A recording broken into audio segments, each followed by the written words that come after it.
Yo, let's give it up for Nick Brana and Angela for putting this on.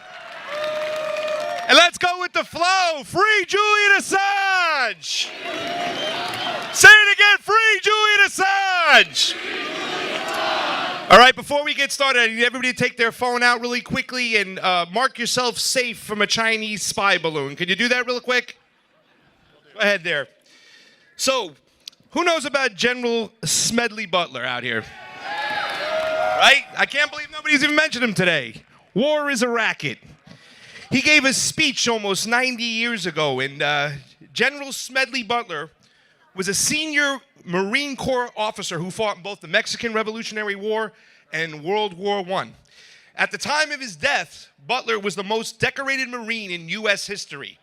During his 34-year career, he participated in military actions in the Philippines, China, Central America, the Caribbean, and France. But later in his years, Butler became an outspoken critic of the wars and their consequences. In 1935, he gave this beautiful speech called War is a Racket. Just going to read the first paragraph. It says, "War is a racket. It has always been. It is possibly the oldest and easiest, most profitable, surely the most vicious. It is the only one international in scope.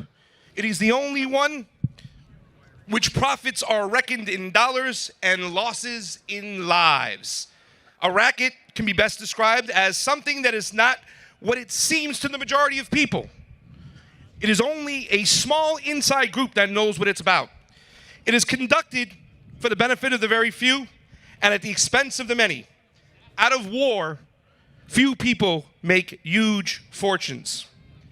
And the crazy thing is it's the same today as it was back then. War is still a racket. As it was a racket in Vietnam, when the government lied to us about the Gulf of Tonkin. False flags incite and appear to justify war. Don't be fooled, they're still doing it today.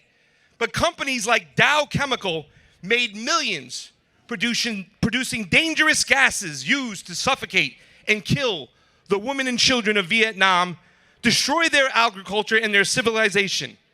Has anybody ever heard of napalm? Dow Chemical. And did I mention that all wars are bankers' wars? Let me hear you say it. All wars are bankers' wars. And war is still a racket. As it was in Nicaragua when the CIA conducted a civil war by selling crack cocaine in the United States. They killed black people at home and brown people in Latin America. The prison industrial complex exploded. It's increased almost 700% since the 1970s with mandatory minimums. Tell me, is war still a racket? And did I also mention that all wars are bankers' wars? Yeah, I'd like to tell him that. But You're damn straight over there. And war is still a racket. The same way it was in Iraq. When people refused to deal with the fact that Saddam did not have chemicals or weapons. Okay? One man tried to stop the war, but it didn't happen. So I say all wars are still bankers' wars. Are they not? You're damn straight. Now, the first thing we have to do is realize that we have no friends here in Washington. For we have a Congress that is more like professional wrestling. The Democrats. And no, let me say this much. They are not the lesser of two evils.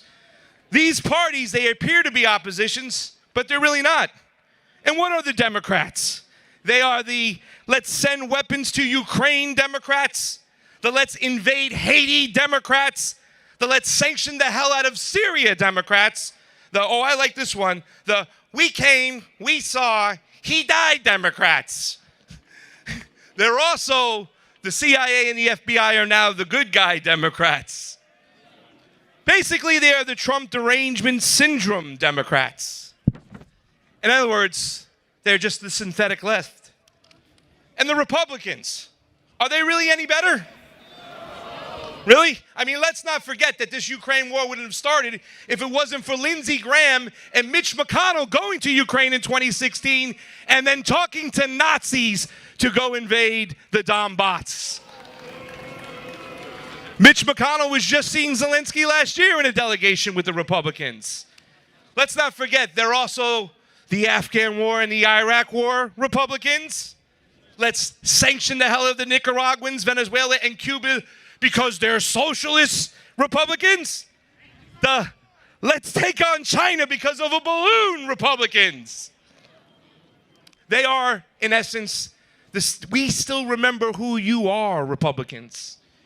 And yes, Matt Gaetz is now floating a bill out there to end the Ukraine war, and that's great. You want to end war, so be it. I'm all for it.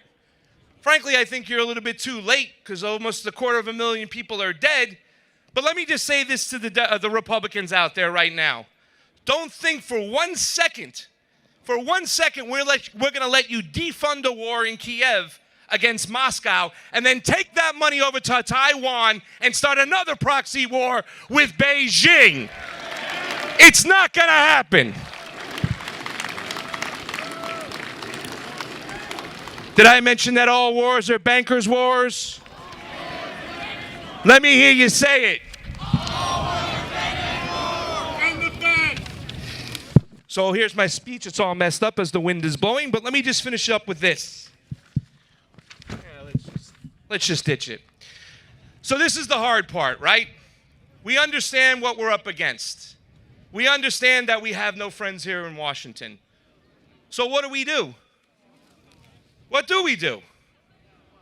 This hasn't been the first time this has happened before. They had major protests against the Iraq war. They had major protests against Vietnam. But yet, we're back to where we started from. And I know it's kind of trite to say, hey, we got to come together, but we must. The ruling class has definitely separated us. They got us fighting against each other. So all we can do is get in there and get dirty and have some robust discourse. We got to cancel culture. We got to forget about our isms and talk. We can't play red team, blue team anymore, because if we do, we'll surely die. So I just want to say thank you for giving me the opportunity to speak here today. Remember that all wars are bankers' wars, and let's do the work. Let's come together. Let's love, let's fight back, and let's rage against the war machine. Thank you all so much.